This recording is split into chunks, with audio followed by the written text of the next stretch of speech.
नमस्कार दोस्तों, आप सभी का स्वागत है अंकित कोचिंग क्लासेस की इस शानदार वीडियो में। और आज की वीडियो में हम प्रारंभ करने जा रहे हैं प्रश्नावली 3.3। इससे पहले हम प्रश्नावली 3.2 पूरी तरीके से कंप्लीट कर चुके हैं। यदि आपने नहीं देखी है तो आप हमारे चैनल की प्लेलिस्ट पर जाकर चेक कर सकते हैं। तो दोस्तों आज हम प्रश्नावली 3.3 शुरू करेंगे। तो वीडियो स्टार्ट करने से पहले यदि आप चैनल पर नए आए हों तो चैनल को सब्सक्राइब कर लें, वीडियो को लाइक कर लें और अपने दोस्तों के साथ शेयर कर लें। तो दोस्तों हमें क्वेश्चन पहले में पूछा गया है, निम्नलिखित समीकरण योग को प्रतिस्थापन विधि से हल कीजिए। तो दोस्तों प्रतिस्थापन विधि हम आपको बताएंगे। तो उससे पहले हम देखते हैं क्वेश्चन में क्या पूछा गया है। तो इसमें लिखा है निम्नरेखिक समीकरण। निम्नरेखिक समीकरण मतलब जी हमें एक पहला समीकरण दिया हुआ है। अब रेखिक समीकरण किसे कहते हैं दोस्तों? रेखिक समीकरण उसे कहते हैं जिस समीकरण की अधिकतम घात 1 हो सकती है। जैसे यहाँ पर इस समीकरण की अधिकतम घात 1 है, यहाँ पर भी x की पावर 1 है और y की पावर भी 1 है, तो इसे बोलते हैं रेखिक समीकरण। तो आगे क्या पूछा है, युग्म को प्रतिस्थापन विधि से हल कीजिए। तो दोस्तों इन समीकरणों को हमें प्रतिस्थापन विधि से हल करना है। तो प्रतिस्थापन विधि में हम लोग दोस्तों चर पद को एक तरफ करते हैं और बाकी संख्या को दूसरी तरफ करके समीकरण 3 बना लेते हैं और उसका मान समीकरण 2 या पहले में रख देते हैं। तो दोस्तों आज का पहला सवाल हम स्टार्ट करते हैं। तो दोस्तों पहले सवाल में हमको दिया हुआ है x + y = 14 और x - y = 4। तो दोस्तों हम लोग लिखेंगे हल। तो सर्वप्रथम हम लोग क्या करेंगे, यहाँ पर हम लोग डालेंगे हल और सवाल को प्रारंभ करेंगे हल करना। तो दोस्तों हल डालने के बाद हम लोग पहले जो सवाल दिया है उसको लिख लेंगे। x + y बराबर हमको दिया हुआ है 14 और इसको हम मान लेंगे समीकरण नंबर 1। और इसके बाद हमको दिया हुआ है x - y = 4।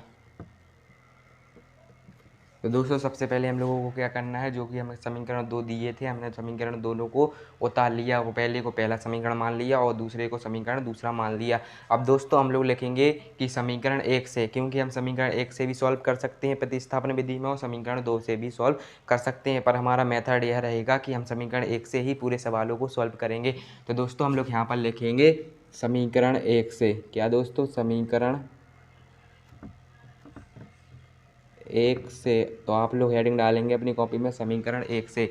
इसके बाद दोस्तों हमें जो समीकरण 1 दिया हुआ है x + y = 14, तो हम इसको एज इट इज उतार लेंगे। तो हमने यहाँ पर लिखा x + y = 14। इसके बाद दोस्तों प्रतिस्थापन विधि हमसे बोलती है कि इस तरफ LHS तरफ हमें एक राशि बचानी पड़ती है और बाकी सब संख्याओं को यहाँ पर पक्षांतर करना पड़ता है। जैसे यहाँ पर हमारा x है तो हमको अकेला x लिख देंगे। अब बराबर का साइन है यहाँ पर, तो यहाँ पर हम बराबर का साइन लिखेंगे। इसके बाद दोस्तों 14 दिए हुए हैं तो हम लोग 14 को लिख देंगे। इसके बाद दोस्तों आप देख सकते हैं यहाँ पर प्लस का y है, फिर से देखते हैं यहाँ पर दोस्तों x + y है और इसको इस तरफ भेजेंगे बराबर के इस तरफ, तो यहाँ पर माइनस हो जाएगा क्योंकि हम यहाँ पर पक्षांतर करेंगे। तो यहाँ पर प्लस का y हमारा क्या हो जाएगा, माइनस का y हो जाएगा। अब दोस्तों हमने इसको पक्षांतर क्यों किया, क्योंकि प्रतिस्थापन विधि बताती है हमको कि हमें एक पद को अकेला छोड़ना पड़ता है बराबर के LHS की ओर। या तो हम x को अकेला छोड़ सकते हैं या y को, तो हमने यहाँ पर x को अकेला छोड़ा है। और दोस्तों x बराबर हमें क्या मिला, 14 - y, और इसको हम समीकरण नंबर 3 बना देंगे। क्या करेंगे दोस्तों, इसको हम बना देंगे समीकरण नंबर 3। तो दोस्तों यहाँ पर हमने इसको बना दिया समीकरण नंबर 3। अब दोस्तों हम इस x का मान समीकरण 2 में रख के इसको सॉल्व करेंगे। तो दोस्तों हम लोग लिखेंगे x का मान समीकरण 2 में रखने पर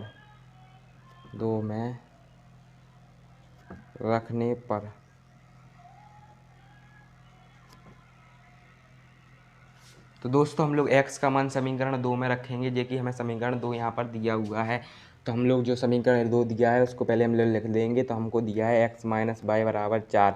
आप देख सकते हैं यहाँ पर हमको दिया है x - y = 4, तो हमने यहाँ पर लिख दिया। अब x का मान आप देख सकते हैं 14 - y दिया हुआ है, तो हम लोग यहाँ पर लिख देंगे 14 - y। क्या, 14 - y। और यहाँ पर आप देख सकते हैं कि माइनस का y पहले से हमको दिया हुआ है, तो हम यहाँ पर लिख देंगे माइनस का y बराबर हो जाएगा 4। दोस्तों ऐसा इसलिए किया क्योंकि यहाँ पर देख सकते हैं x बराबर 14 - y दिया हुआ है और यहाँ पर इस x की जगह हमने क्या रख दिया, 14 - y। आप यहाँ देख सकते हैं हमने क्या रखा, 14 - y। क्यों रखा है, यहाँ पर x के बराबर में दिया हुआ है और यहाँ पर -y था इसलिए लिख दिया। अब दोस्तों y को एक तरफ लिखेंगे और अचर पद को एक तरफ लिखेंगे। तो दोस्तों माइनस का y और माइनस का y, तो 2y हो जाएगा किसका, माइनस का। तो यहाँ पर हो जाएगा माइनस का 2y। क्या हो जाएगा दोस्तों, माइनस का 2y बराबर, यहाँ पर प्लस के 4 थे तो हमने प्लस के 4 एज इट इज लिख दिए। इसके बाद दोस्तों यहाँ पर 14 किसके थे, यहाँ पर कोई चिन्ह नहीं होता है तो यहाँ पर किसका माना जाता है, प्लस का। अब दोस्तों प्लस की संख्या इस तरफ आएगी बराबर की, तो यहाँ पर क्या हो जाएगा माइनस का 14, तो यहाँ पर हम लोग लिख देंगे माइनस का 14।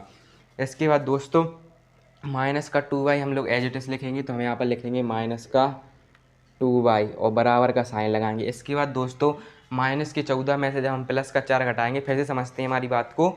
यहाँ पर हम माइनस के 14 में से जब प्लस के 4 घटाएंगे तो हमारे पास क्या बचेगा, माइनस का 10 बचेगा। तो यहाँ पर हम लोग लिखेंगे माइनस का 10।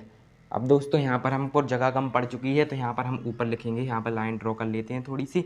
इसके बाद दोस्तों माइनस 2y बराबर हमें माइनस का 10 लिखा हुआ है, जो कि हम यहाँ पर लिखेंगे, हमें दिया हुआ है माइनस का 2y बराबर माइनस का 10। इसके बाद दोस्तों मैं आपको बहुत बार बता चुका हूँ, एक बार फिर से बताता हूँ कि ये संख्या जब भी गुणा में होती है और गुणा की संख्या जब भी हम पक्षांतर करेंगे तो वो क्या आएगी, बटे में आएगी। वो जब भी कोई संख्या किसी अचर पद से चर राशि गुणा करती है तो वो हमेशा बटे में आ जाती है। तो यहाँ पर हम इसको पक्षांतर करेंगे तो हमारा y बराबर हो जाएगा माइनस का 10 और बटे में हो जाएगा माइनस का 2, क्योंकि यहाँ पर 2 y के साथ गुणा कर रहे थे और यहाँ पर 10 के साथ क्या करेंगे, भाग, क्योंकि हमने पक्षांतर किया है। इसके बाद दोस्तों हम लोग लिखेंगे y बराबर, यहाँ पर दोस्तों माइनस से माइनस साइन कट जाएगा, क्योंकि माइनस ऊपर भी है माइनस नीचे भी है। यहाँ पर माइनस से माइनस कैंसिल आउट हो चुके हैं। अब 2 से हम 10 को भी काट सकते हैं, तो यहाँ पर 2 एकम 2 और 2 पंच 10, तो हमारे y बराबर कितना आ गया, 5 बार गया। तो हम लोग यहाँ पर लिखेंगे y बराबर 5। इस प्रकार दोस्तों हमें y बराबर 5 प्राप्त हो चुके हैं। अब हम लोग लिखेंगे दोस्तों y का मान समीकरण 1 में प्रतिस्थापित करने पर। यहाँ पर दोस्तों आप चाहो तो समीकरण 1 में भी रख सकते हैं y का मान, या 3 में भी रख सकते हैं, आपकी जिस तरह से इच्छा होगी। तो दोस्तों यहाँ पर हम समीकरण 3 में रख के सीधा मान निकालने की कोशिश करते हैं। तो हम लोग लिखेंगे यहाँ पर दोस्तों y का मान समीकरण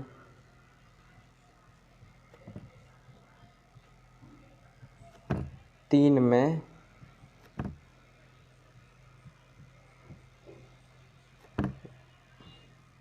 तो दोस्तों यहाँ पर हम लिखेंगे y का मान समीकरण 3 में रखने पर, या आप ये भी लिख सकते हैं कि y का मान समीकरण 3 में प्रतिस्थापित करने पर। इसके बाद दोस्तों समीकरण 3 हमको क्या दिया है, तो हम इसको लिख लेंगे। तो हमें x बराबर दिया हुआ है 14 माइनस का y, 14 माइनस का y। अब दोस्तों हम लोग x बराबर है तो x बराबर लिख देंगे। यहाँ पर दोस्तों 14 दिया है तो आप लोग 14 भी लिखेंगे और माइनस का साइन लगाएंगे। इसके बाद दोस्तों यहाँ पर y पूछा गया है और y का मान आपको 5 दिया हुआ है, तो आप लिखेंगे यहाँ पर 5, क्योंकि y का मान 5 है तो हमने यहाँ पर 5 रख दिया। अब दोस्तों x बराबर हम लोग क्या लिखेंगे, अब हम जब 14 में से 5 घटाएंगे, जब हम 14 में से 5 घटाएंगे तो हमारे पास 9 प्राप्त होंगे। तो यहाँ पर x बराबर हमको क्या प्राप्त हो गया, 9। इस प्रकार दोस्तों हमें y बराबर 5 और x बराबर 9 प्राप्त हो चुके हैं। इसलिए दोस्तों हम लोग लिखेंगे अतः x बराबर 9 तथा y बराबर 5 समीकरण के हल होंगे, समीकरण के हल होंगे, समीकरण के हल होंगे।